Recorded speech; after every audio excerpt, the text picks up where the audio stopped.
Hello and welcome. स्वागत है आप सबका। और आज मैं एक्सप्लेन करूंगा दी 100 ड्रेसेस के भाग 2 को। और आइए शुरू करते हैं। तो जैसे हमने देखा कि पिछले कई दिनों से वांडा पेट्रोन्स्की नाम की जो लड़की है वो स्कूल नहीं आ रही। यानी मंडे को एब्सेंट थी, ट्यूसडे को भी, वेडनेसडे और थर्सडे को भी एब्सेंट। तो आज फ्राइडे है और फिर भी वांडा पेट्रोन्स्की स्कूल नहीं पहुंचती है। और इतने में क्लास शुरू होने से पहले मॉनिटर आता है प्रिंसिपल साहब की ऑफिस से एक चिट्ठी लेकर और मिस मेसन के हाथ में थमा देता है। मिस मेसन यानी क्लासरूम नंबर 13 की क्लास टीचर। और वो इस शोर शराबे के बीच चिट्ठी को पढ़ लिए और एक दो बार शायद फिर पढ़ लेती है कि सब कुछ ठीक है ना उसमें। फिर बच्चों की तरफ ध्यान करते हुए कहती है कि आप सब लोग शांत हो जाइए, मैं एक चिट्ठी पढ़ूंगी जो वांडा पेट्रोन्स्की के पिताजी ने लिखी है, तो आप प्लीज़ सब लोग ध्यान से सुनिए। तो ये सुन के सब बच्चे शांत होकर अपनी जगह पर बैठ जाते हैं और मिस मेसन है जो वो पढ़ना शुरू करती है। इसमें पिता लिखते हैं उसके, वांडा पेट्रोन्स्की के पिता, कि वांडा आज से स्कूल नहीं आएगी। मेरा लड़का जेक है वो भी नहीं आएगा। यानी जेक यानी वांडा का बड़ा भाई जो स्कूल में पढ़ता नहीं था लेकिन कोई छोटी मोटी नौकरी स्कूल के अंदर कर रहा था। और हम लोग बड़े शहर की तरफ जा रहे हैं। हम यहाँ पे रहना नहीं चाहते हैं क्योंकि यहाँ पे हमें सताया जाता है। हम जब सड़कों पे चलते हैं तब पोलैक कह के हमें पुकारा जाता है। पोलैक एक अपमानजनक शब्द है जो अमेरिका में उस ज़माने में पोलिश लोग के लिए इस्तेमाल किया जाता था। तो जैन पेट्रोस्की कहते हैं कि वहाँ जहाँ हम जा रहे हैं हमारे जैसे बहुत लोग हैं, कोई हमें पूछेगा नहीं कि तुम्हारा नाम इतना फ़नी और इतना हास्यास्पद क्यों है और इतना लंबा क्यों है। इस वजह से हम शहर छोड़ के जा रहे हैं। आपका विश्वासु जैन पेट्रोस्की। तो पूरी क्लास है वो शांत हो जाती है सुन के और मिस मेसन है वो भी गहरी सांस लेके बच्चों की तरफ देखते हुए कहती है कि मैं उम्मीद करती हूँ कि आप लोग में से किसी ने ऐसा नहीं किया होगा, और अगर किया भी है तो मैं ये समझूंगी कि एक जाने अनजाने में ये गलती हुई है उससे। तो मैं बहुत अफसोस करती हूँ अगर किसी के साथ ऐसा हुआ है तो पूरी क्लास थोड़ी सी गंभीर हो जाती है और बाद में जब पीरियड शुरू होता है तब सब पढ़ाई में लग जाते हैं। अब मैडी को तो बहुत पीड़ा होने लगी है ये चिट्ठी सुन के, क्योंकि उसके मन में एक अपराध भाव जागने लगा है कि वो गुनहगार है, अपराधी है वांडा पेट्रोन्स्की की। वो देखती है कि पैगी क्या कर रही है, तो पैगी तो पढ़ाई में मशगूल है, बहुत ही बिजी है, किताब में उसका ध्यान है। और वांडा पेट्रोन्स्की के बारे में कोई सोच नहीं रहा है, सिर्फ मैडी सोच रही है कि कब मैं उससे माफ़ी मांगूंगी, मुझे शायद माफ़ी मांगने का मौका नहीं मिलेगा, मुझे फ़ौरन वहाँ पे जाना चाहिए और वांडा पेट्रोन्स्की से माफ़ी मांगनी चाहिए। उम्मीद करती हूँ वो अभी भी शहर से गई ना हो। तो जैसे ही क्लास ख़त्म होती है और तो पैगी और मैडी दोनों घर जाने के लिए निकल पड़ते हैं। तो पैगी भी बोलती है कि चलो देख के आते हैं कि वांडा पेट्रोन्स्की अभी भी घर पे है या नहीं। तो मैडी को इस बात की खुशी होती है कि चलो पैगी के मन में ये ख्याल आया तो सही।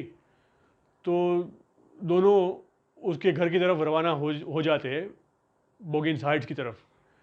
और जब वहाँ पे पहुँचते हैं वांडा पेट्रोन्स्की के मकान पे, जो बहुत ही एक पुराना सा मकान था जिसमें सफ़ेद रंग का और पूरी तरह से पुराना दिख रहा था, मतलब लेकिन साफ़ सुथरा था। तो वो उस मकान को देखकर मैडी को उस ड्रेस की याद आ जाती है, ब्लू ड्रेस वाली, जो वांडा पेट्रोन्स्की हर रोज़ स्कूल पहन के आया करती थी। वो भी पुराना ड्रेस ही था लेकिन साफ़ सुथरा था। तो दोनों दरवाज़ा खटखटाते, आगे का दरवाज़ा, लेकिन कोई जवाब नहीं मिलता दरवाजे पे। तो चलो देख के आते पीछे कोई है या नहीं। तो पीछे के दरवाजे पे भी खटखटाते दोनों, लेकिन कोई आवाज़ नहीं देता उनको। तो अब तो कोई शक ही था नहीं कि पेट्रोन्स्की परिवार यहाँ से रवाना हो चुका है और दोनों लड़कियों को भी ये पता चल गया। तो दोनों निराश होकर वापस लौटती है। तो पैगी फिर भी अपने आप को मतलब तसल्ली देने के लिए कहती है कि चलो अच्छा हुआ एक तरह से कि हमने जब उसका मजाक उड़ाया तब उसको शायद उसमें से प्रेरणा मिली होगी, तभी तो वो ये ड्रेसेस बना पाई। और अगर वो ड्रेस बना नहीं पाती तो शायद कंपटीशन ना जीतती। तो मैडी को ये बात नागवार गुजरी, मतलब ये जो बात थी जो अभी पैगी ने कही वो सही नहीं थी। तो बस इसी तरह से चलता रहा और दोनों अपने अपने घर पहुंच जाती है क्योंकि आज फ्राइडे था। तो अब घर पहुंच गई दोनों। सैटरडे को यानी अगले दिन दोनों मिलके एक चिट्ठी लिखना शुरू करती है। हालांकि चिट्ठी में तो वो माफ़ी मांगना चाहती है दोनों, लेकिन उनसे वो शब्द लिखे नहीं जाते। तो एक दोस्ताना माहौल भरी चिट्ठी ये दोनों लिख पाते हैं कि वांडा तुम कैसी हो, नए शहर में तुम सेटल हो गई होगी, तुम्हारी नई स्कूल भी अच्छी होगी, यहाँ पे तुमने कंपटीशन जीत लिया है, सब लोग तुम्हारे बारे में बहुत अच्छा सोच रहे हैं, वगैरह वगैरह। तो एक दोस्ताना माहौल भरी चिट्ठी लिख पाती है दोनों। इसमें सॉरी का कोई इस्तेमाल नहीं किया जाता। और वो उसी एड्रेस पे भेज देती है जो बोगिन्स हाइट्स का एड्रेस था, पुराना एड्रेस। उसमें लिफाफे में प्लीज़ फॉरवर्ड करके लिख देती है, इस उम्मीद में कि वो लिफाफा किसी भी तरह नए ठिकाने पे पहुंच जाए। तो इस तरह दिन बीतने लगते हैं, लेकिन कोई जवाब नहीं आता। लड़कियां सोचती है कि वांडा को शायद चिट्ठी तो मिल गई होगी, लेकिन वो इतनी दुखी और इतनी गुस्से में होगी कि उसने ज़रूरी नहीं समझा होगा कि चिट्ठी का जवाब दिया जाए। तो इस तरह हफ्ते भी बीतने लगते हैं और जैसे बोलते हैं ना, नवंबर से दिसंबर की तैयारी हो चुकी है और दिसंबर यानी क्रिसमस का माहौल छाने लगता है। तो आज स्कूल का आखिरी दिन था, छुट्टियां शुरू होने से पहले। क्रिसमस की छुट्टियां शुरू होने से पहले आज स्कूल का आखिरी दिन होता है और तभी अचानक मिस मेसन अनाउंस करती है क्लास के अंदर, बच्चों क्या आपको वांडा पेट्रोन्स की याद है? ये वही लड़की है जिसने वो कंपटीशन जीता था, याद होगा आप सबको, देखो आज उसकी चिट्ठी आई है। तो इस तरह मिस मेसन क्लास को शांत करने के बाद वो लेटर पढ़ना शुरू करती है जो वांडा पेट्रोन्स ने लिखा था, जिसमें वांडा लिखती है कि मिस मेसन, आप और क्लास 13 के बच्चे यहाँ सब खुश होंगे। मैं यहाँ बहुत खुश हूँ और नए शहर में आ चुकी हूँ।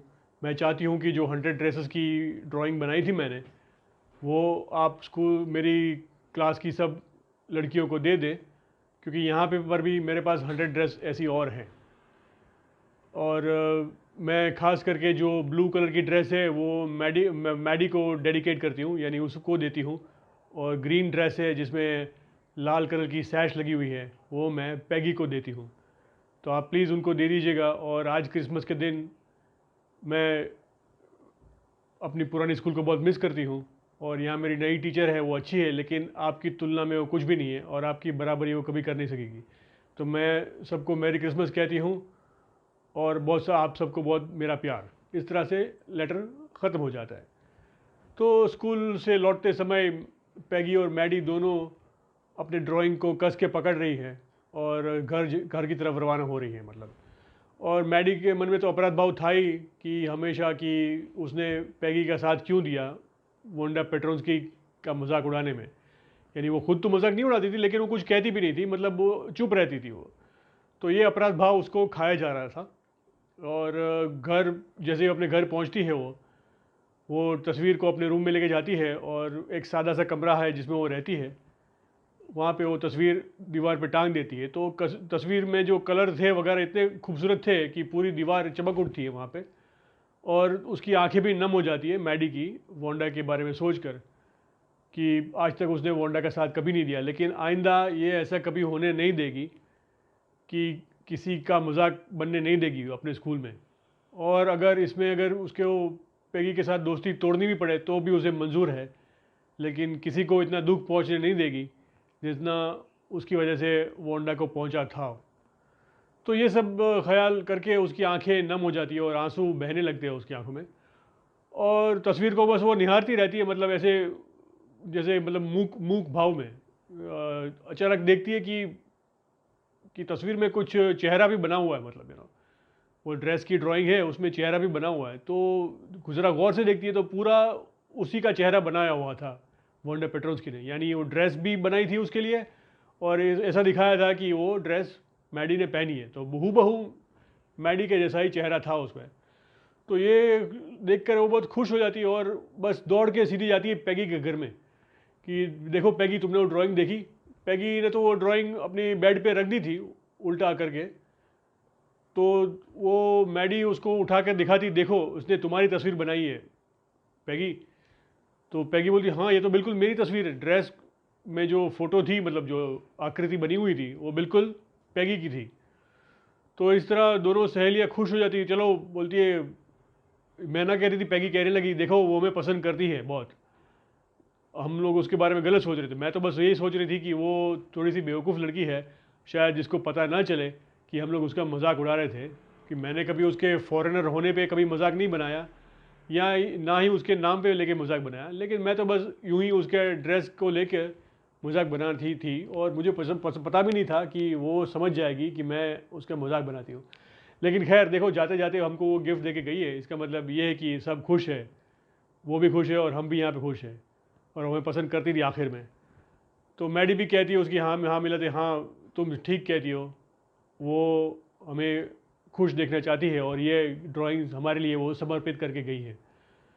और फिर मैडी को उस बात की याद आती है कि वोंडा पेट्रोन्स की अभी भी स्कूल में मौजूद है, और वहाँ पे सब लड़कियाँ उसको पूछ रही है कि तुम्हारे पास कितनी ड्रेसेस है। तब वोंडा पेट्रोन्स की बड़े गर्व से कहती है मेरे पास 100 ड्रेसेस है, मेरे घर में मेरे पास 100 ड्रेसेस है।